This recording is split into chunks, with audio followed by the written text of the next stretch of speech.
Fernando Paulsen y nuestros panelistas e invitados son una combinación clave por la 92.9 FM. La clave me escucha.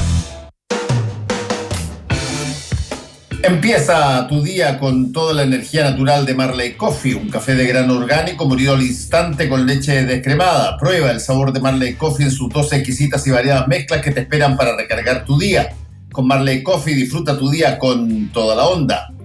Ya estamos en nuestra primera parte de esta panel de día miércoles. Con nosotros Francisco Martorell, director del Periodista. ¿Cómo estás, Pancho?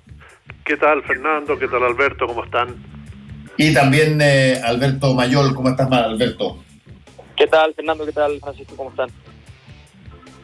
Hola, bien. Voy a dejar abierto el espacio para que hablen ustedes porque me imagino que les pican los dedos con todo lo que ha pasado. Que el retiro, que la llegada de Rodrigo Delgado, que el congelamiento de Evópoli al que se suma el cambio en las relaciones que amenaza la UDI, la situación en la propia oposición tremendamente fragmentada, pero en esta vorágine de derrotas que ha tenido el gobierno, de alguna manera capitaliza algo, supongo.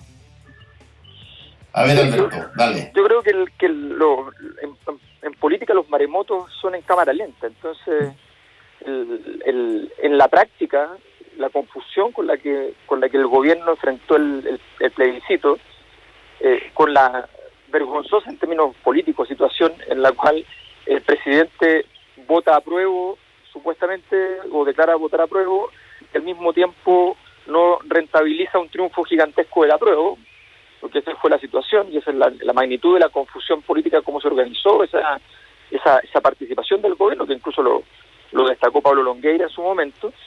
Pero ¿cuándo el presidente dijo que había votado apruebo? O sea, él dijo que desde el principio que iba a votar apruebo, pero siempre dijo yo no me acuerdo de eso. No, directamente. Ojalá que sea así. No, Ojalá que sea así porque tengo varias apuestas al respecto. No, yo creo que nunca lo dijo de esa manera, pero efectivamente lo que planteó fue la necesidad del cambio de la Constitución, como que dio luz verde con sus... Lo va a decir en 5 años más, digamos, cuando todos acepten una nueva Constitución. ¿Tú crees que tanto tiempo? No sé, se demoró harto para el 88, pero en fin. El 13 de marzo del 2022. Estamos hablando de un gobierno que convoca un plebiscito en el cual hay una alternativa que es una alternativa propositiva, y uno entiende que es la alternativa del gobierno, y que sencillamente el gobierno no solo no la capitaliza, sino que probablemente incluso todo su voto de castigo se haya ido a la alternativa apruebo. O sea, es una situación ridícula. Y ese maremoto que le pasa por encima al gobierno y a la derecha por extensión, estamos viendo todo lo que va implicando. O sea, lo que implica es que sencillamente se transforman en maremoto que el gobierno no logra entender con respecto al 10%, no lo logra entender porque nuevamente intenta meter indicaciones y hacer cosas que efectivamente modifiquen el camino que era evidente que iba a ser sencillo, fácil, que estaban todos los votos, en fin, con la misma derecha dividida, y esto sigue en forma de un ministro del Interior que ya no pertenece al núcleo duro del gobierno, que no pertenece al núcleo duro de los partidos, que proviene de un mundo que en la práctica durante todo el estallido y después de la pandemia fue un mundo disidente del gobierno, que es el mundo de los alcaldes. Entonces, en la práctica, la vertebración desapareció, y entonces los partidos empiezan a decir, bueno, yo pongo condiciones que tampoco tienen cómo poner, o sea, pongo condiciones porque el gobierno no tiene cómo responder a las condiciones que le pongan, y los partidos no tienen condiciones que poner porque no tienen la legitimidad para eso. Entonces, es un festival de absurdo, que indudablemente significa la renegociación de la época que viene. O sea, aquí viene una etapa distinta del gobierno. No sabemos si es una etapa distinta para bien, para mal, eso está por verse, pero es una etapa diferente la que está surgiendo después de la elección, porque necesariamente después de situaciones como esta hay que reordenar el mundo. a mí me gustaría hablar sobre el tema que tocaste al ministro del Interior, que creo que se desaprovechó en esa semana el impacto que genera un cambio del jefe de gabinete. Es decir, con su primera presentación en La Moneda parecía que lo que tambaleaba, por ejemplo, era la jefatura de Rosa, el general Rosa en Carabineros, cosa que al día siguiente se despejó y fue confirmado. Posteriormente trató o está tratando de reordenar el naipe en el sector, y una de sus primeras posibilidades de hacerlo o de mostrar algo, que era la votación de ayer, quedó claramente que no solo no intervino, sino que se tomó una decisión, yo diría errática desde el punto de vista comunicacional, que fue viajar a la Araucanía cuando la prensa iba a estar concentrada y la ciudadanía en general, y lo mostraron las redes sociales y todo, en la votación en el Congreso sobre el retiro del segundo 10%. Y además las señales que dan en la Araucanía, donde pueden ser muy fuertes algunas, esto de nombrar un ministro encargado o una especie de administrador, se diluyen con cosas como el cambio de día de los pueblos originarios. Es decir, creo que la cantidad de palos al aire que ha dado el gobierno los últimos 10 días no se condicen con un cambio tan importante como es cuando llega una nueva figura como el jefe de gabinete. Y en ese marco, el reordenamiento que tiene que hacer el gobierno no lo ha hecho, y la dispersión es total en cuanto a cómo actúan los parlamentarios, absolutamente desligado de las instrucciones del partido, pero además sin control alguno desde la que debiera ser la casa matriz de la organización legislativa, que es La Moneda. Entonces, yo creo que todos esos son síntomas que ya en noviembre nos dicen que el gobierno no está solo con el síndrome del pato cojo que anunciábamos antes del plebiscito, sino que tampoco sabe cuál es su derrotero, y va a apostar todo a un futuro candidato que tampoco hoy lo tiene tan claro. Bueno,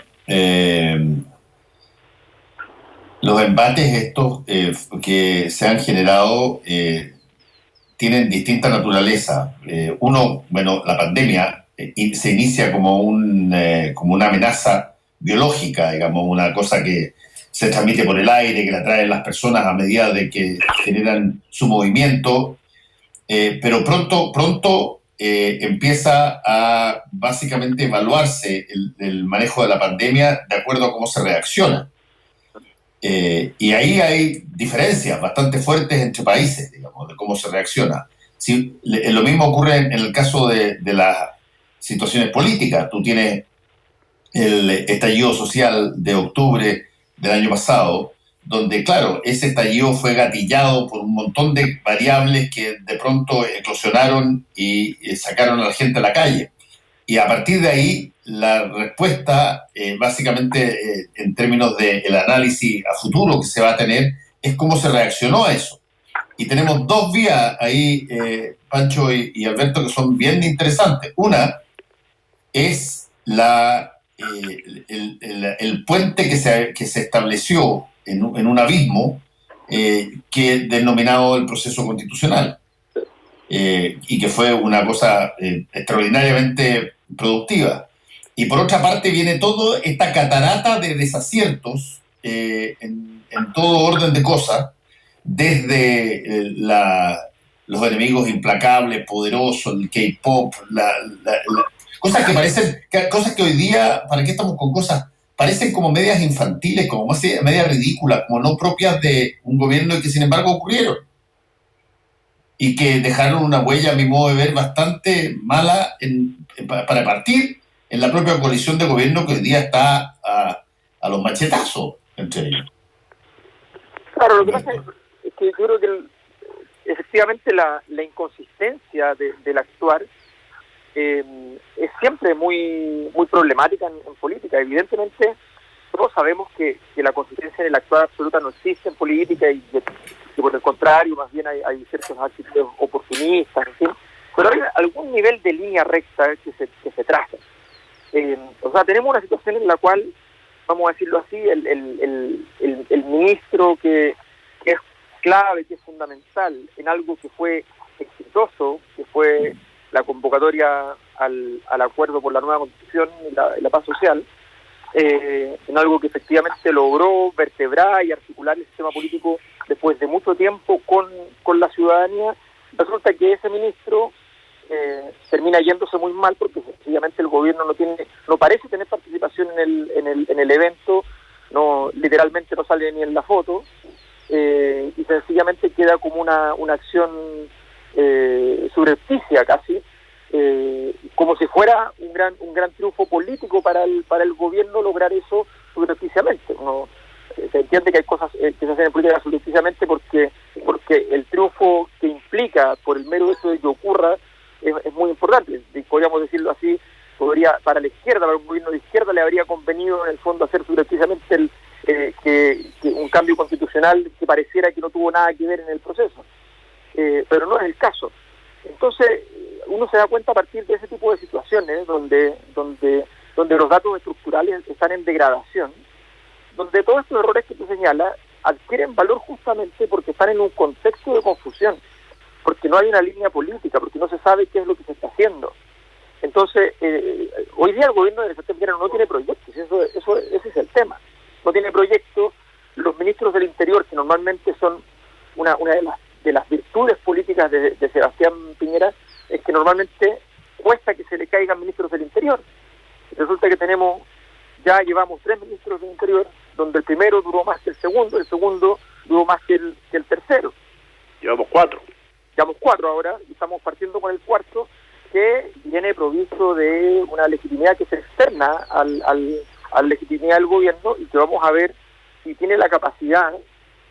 Yo lo veo muy difícil, honestamente, porque es un nombre que viene de otro lugar. Cuando los nombres vienen de otro lugar y se meten en el Ministerio del Interior, el ministerio es más grande que el nombre. Entonces es muy difícil que pueda vertebrar, y además le va a saber lo que pasó efectivamente ayer. O sea, se recetan ir a la Araucanía, que es como el 1.0 de todas las acciones del ministro del Interior apenas asumen, y entonces entran en el código clásico y sin poder marcar naturalmente, además, ninguna diferencia ante la magnitud del problema que va a enfrentar. Yo creo que efectivamente el gobierno transita en una situación invertebrada. O sea, en este momento no tiene columna y sencillamente no puede construir nada en esas condiciones. Y esa es la gran pregunta de cómo va a lograr avanzar, trabajar el ministro del Interior y avanzar el gobierno en alguna clase de algo distinto a solo una agenda. Porque claro, hay gente que hoy día está diciendo que el gobierno, por lo menos recuperó la agenda, por lo menos puede meter temas en el sistema. Algo de eso hay. Pero si la agenda que tú estás haciendo termina siempre fuera primero siempre una derrota, y fuera del sistema siempre, no es nada, al contrario, es casi la evidencia de la ausencia de poder. Sí, es una apuesta la de Rodrigo Delgado muy arriesgada, pero que también muestra cuán huérfano está el gobierno de la posibilidad de recurrir a gente de más peso, de más experiencia, de mayor capacidad para la gestión política. Es decir, la tarea del ministro del Interior requiere una serie de condiciones.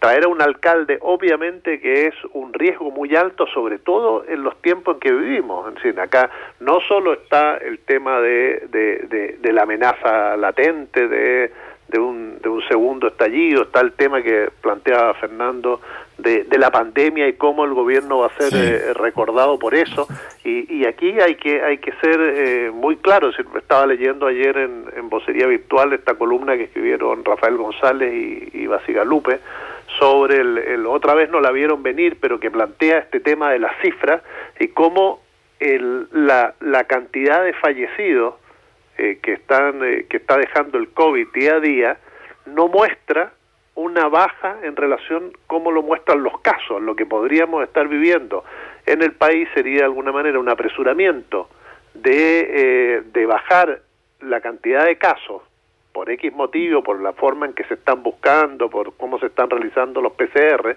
que ya lo había denunciado Espacio Público, para dar la impresión de cierta normalidad y con esa normalidad avanzar rápidamente en el plan paso a paso. Y eso podría ser muy peligroso en la medida que vayan avanzando los días, etcétera, y que entremos a un rebrote o a una segunda ola que solo la podría detener la llegada y la aparición de la vacuna, que es como la gran esperanza. Y ayer el presidente usa de alguna manera lo que sabemos de las noticias de Pfizer y de otros laboratorios que han avanzado, y dice que podríamos estar vacunando las primeras semanas de los primeros días de enero, cuando sabemos que en diciembre vamos a tener solamente, según Pfizer, 50 millones de vacunas, que significan 25 millones de personas vacunadas, y que eso es muy difícil que esas vengan directamente a Chile, por mucho que tengamos comprometidas 10 millones y que solo sirven para vacunar a 5 millones de personas porque son de 2 dosis. Entonces, a lo que voy es que están todas las apuestas del gobierno hoy día son arriesgadas, desde la nominación de Rodrigo Delgado como ministro del Interior, el tema de cómo se está manejando la pandemia y la posibilidad de un segundo rebrote que pareciera ser que solo está en la estrategia del gobierno hoy, destinado a que nos salve una vacuna que probablemente no pueda llegar antes. Hoy lo dice, incluso el Colegio Médico volvió a contradecir a las declaraciones del presidente, porque es muy poco probable que llegue antes de marzo o abril una vacuna al país. Sí. Una cosa que quería plantear respecto a lo que dice Pancho, porque yo creo que ahí el gobierno revela, por ejemplo, un error que yo creo que le va a costar caro respecto a la pandemia. La verdad es que todos los países del mundo prácticamente, salvo excepciones muy, muy contadas, se han visto en algún momento sorprendidos por la evolución de la pandemia y se les ha ido de las manos durante 2 semanas, 1 mes, 2 meses, en fin, o varias veces distintas en distintos periodos. O sea, eso no es tan raro y por tanto uno puede culpar al gobierno de muchas cosas, pero de eso normalmente es algo que le ha pasado más o menos a todos. Donde el gobierno cometió un error muy, muy importante es el no haber tenido nunca una postura ética frente a la pandemia. O sea, eso siempre va a ser imperdonable, porque ante una situación que te afecta a la salud, que es efectivamente una situación que normalmente atemoriza, preocupa, el mínimo cobijo que el ser humano, no digo la ciudadanía en términos políticos, el ser humano requiere es una perspectiva ética, una sensación de que hay alguien al frente que se va a condoler de las situaciones éticas que están ocurriendo. Y eso es exactamente donde el gobierno falló. Entonces, y eso le quitó toda posibilidad de calor, de sensación de protección que podría haber tenido. Entonces, yo creo que esas señales de esa incapacidad de leer los procesos es parte de lo que le impide también tener un camino de salida. Y por eso todo es sospecha, todo es sensación o sea, la sensación de la gente, de la rabia de la gente con respecto al gobierno es una cosa ya sorprendente.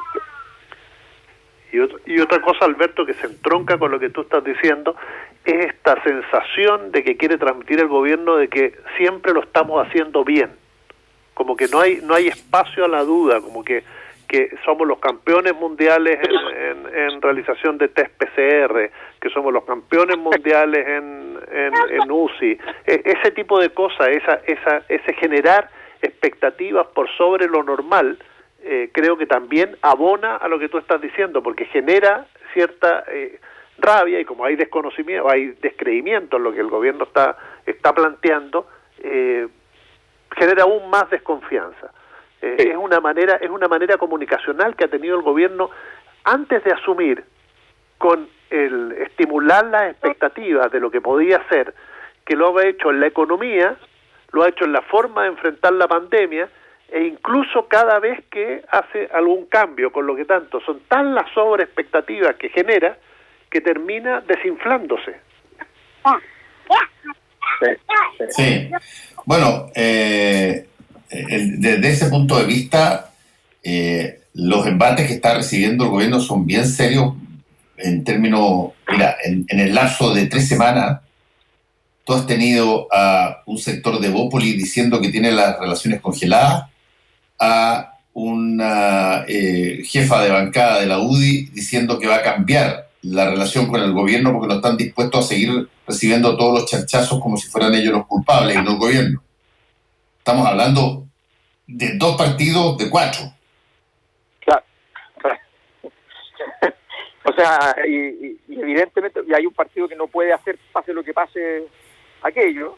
Entonces, y además son los 2 flancos que tienen que ir a proteger los extremos por donde se pueden ir más los apoyos para el gobierno. O sea, estamos hablando de una situación estructuralmente, o sea, el deterioro estructural del gobierno, y eso es lo importante entender. El deterioro estructural del gobierno prosigue, no obstante no esté en un momento álgido, no esté en un momento muy doloroso, y está cada vez más estructuralmente debilitado, y eso pensando en el año que viene, va a significar una derecha que va a tener que darle la espalda porque no se va a querer comer aquello en un año electoral.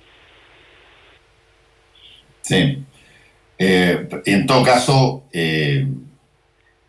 todo ese proceso continúa, digamos. Tú has visto que ya empiezan a perfilarse listas de independientes, empieza a generarse una actividad dentro de los mismos partidos para generarse en términos de candidatos constituyentes, aparecen candidatos a presidente por todos lados. O sea, la política, cuando tú estás debilitado, no te espera que te mejore. Pasa. No. Sí, claro, ¿no? Y además tenemos un escenario electoral que requiere de un gobierno muy empoderado, no solo para cómo le vaya en su frente interno, sino también para que esas elecciones capten la atención, el interés de la gente. Es decir, lo que tuvimos con la participación en el plebiscito es muy poco probable que se repita en lo que viene, en las elecciones que vienen.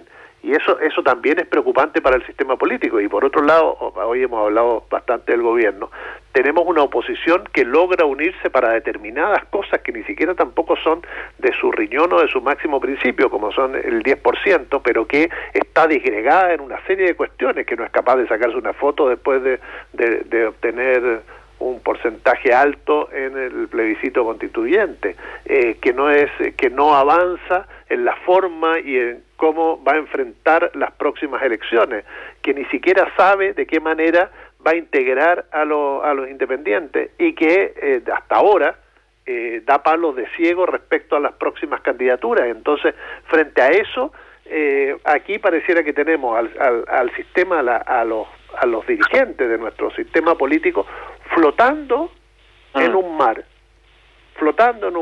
que está con aguas muy turbulentas y que los pueden llevar a ambos a cualquier lado, o a ganar o a perder desastrosamente, pero que son incapaces de tomar con fuerza el timón o ¿cómo se llaman estas cosas? Los remos, y decir, bueno, vamos a encaminémonos en esa dirección, salvo en cosas muy puntuales. Y lo puntual, obviamente que no es hoy día lo que la sociedad chilena espera, lo que quiere es también una dirección, y aquí la oposición, así como hablábamos del gobierno, está también a la deriva. Claro. Sí. Bueno, Alberto, esto en el cuadro de tu padrino, ¿cómo se vería? Bueno, es como cuando parte el Padrino 3 y está la casa histórica de la familia, la casa que todo lo organizaba, y la casa está destruida, devastada, está vacía, no hay nadie llegó a vivir ahí porque estaba viviendo uno de los jefes de regimiento de la familia que finalmente entra por un error en traición, y por tanto ya está todo destruido. Lo único que queda parado, es muy notable la escena, digamos, es una virgen que está al fondo, entre medio ya de unas plantas que crecieron y se tomaron toda la zona sin ningún orden. Entonces esa es la sensación, la devastación, y después de eso solo puede venir una situación más difícil. Estamos viendo el paraje nomás todavía, vamos a ver cómo se desarrollan los hechos, que es lo más que es lo más importante de aquí en adelante, que van a determinar cómo termine el gobierno. Ahora, lo interesante es que en algún momento dado algo de este deterioro lo tiene que capitalizar alguien o algún sector, pero no se ve quién capitaliza eso.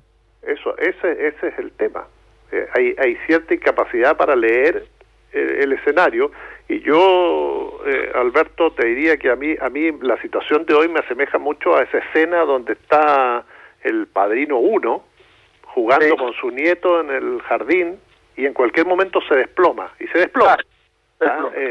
Y que genera todo un vacío de poder, de intereses, de quiénes van a ser los que van a asumir, pero que no está claro hasta que aparece Michael, ¿no?